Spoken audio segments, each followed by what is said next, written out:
If you guys are a fan of Emily in Paris, this may be a collection for you.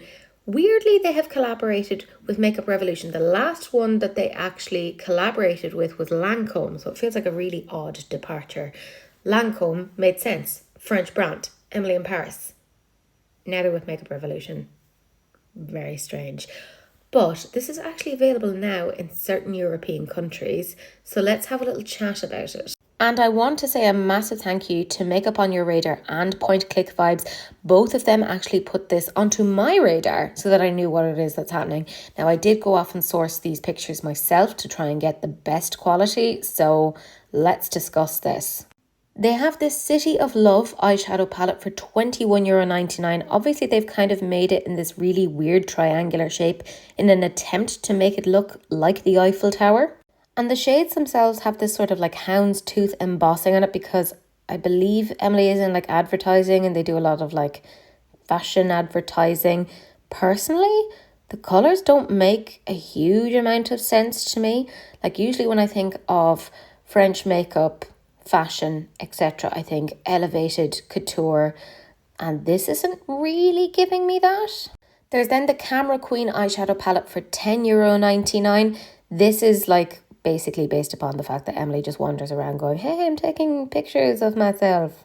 Is it just me, or does this look a little bit like Urban Decay? Like even the packaging itself looks a bit Urban Decay. It's, I gotta say, nice packaging. The shades themselves, personally, I believe require a little bit more depth. It's not for me, but it is actually quite wearable. There's the In the Spotlight powder highlighter for €9.99, and it's kind of giving me like Pixie Cosmetics vibes. Absolutely love that packaging. But I tried to find swatches, so I have no idea what this looks like. But I mean, it could be okay. I don't know. I'm kind of intrigued. I'd love to know what it actually looks like. They have a multi-use lip and cheek blush for €6.99 each because there's 3 shades. This shade is Mimosa Orange. Then we have Pinky Swear Pink and Paris Fantasy Rouge. I actually feel like each of these shades do look very, very pretty. I am very intrigued to see what they look like on the skin because this could actually be very, very flattering. Then there's the Just a Kiss cream lipstick, which comes in 3 shades. They're €6.99 each. Now, can I just say the packaging on this is really, really good. There's something about this that looks quite elevated. It's giving me kind of Natasha Denona I Need a Rouge sort of vibe, which I quite like. Well done. So of the 3 shades, we have Mindy, which is kind of a taupe nude.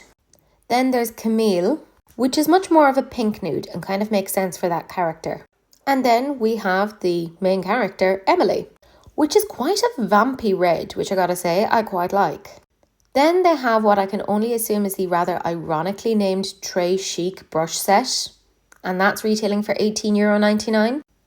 Because what about this says Très Chic?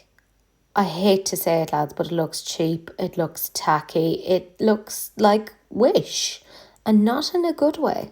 Then they have their Love is in the Air Blender Sponge Bauble for €6.99. Now, I really don't understand why they have all of this unnecessary packaging. It just feels so wasteful. And maybe I'm insane, maybe I am, but €6.99 for a sponge? Is that just me? That's really expensive.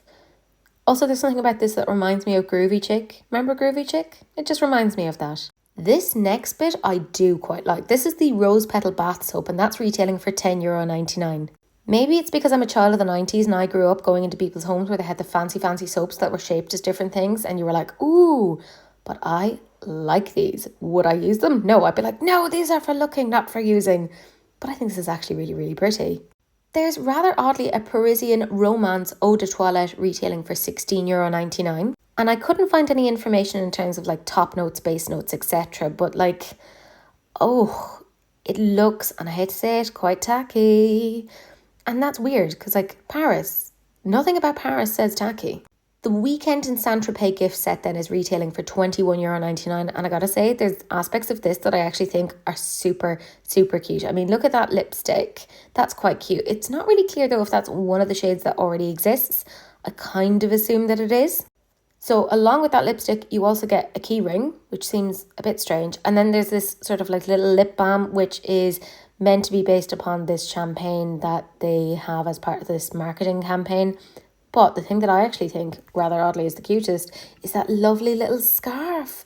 And it doesn't remind me of Emily at all. It reminds me of the dress that Jennifer Garner's character wears in 13 Going on 30. You know, the one that I'm talking about. And actually, weirdly, years and years and years ago, when I was in Paris, like I think I was like maybe 16, 17, I bought a handbag that had that exact pattern. So I kind of love this. I think that's actually really cute. They then have the Bon Voyage cosmetic bag for €9.99. I actually think this is quite cute. I'd personally get rid of that like red fuzzy pom-pom thing because I feel like it's cheapening it a little bit. But this is quite like classic, quite nice looking, I have to say. And then the very last thing that they have is the Under Control oil blotting papers for €4.99. It's not really clear how many papers you get there, but it does look like you get a decent amount. And again, the packaging does look quite cute as well. It just feels so weird for Emily in Paris to go from like a collaboration with Lancôme to Makeup Revolution. It seems really strange to me. But like, I mean, the whole thing about that show, I suppose, is like, oh, we're in advertising, we do the unexpected. This was unexpected, lads.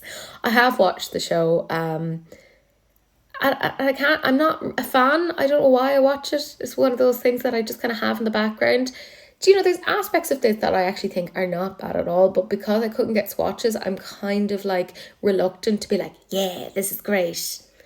Very strange. Very, very strange. Let me know what you guys think down below. Do you like this? Are you here for it or no? Because I'm nosy, as always.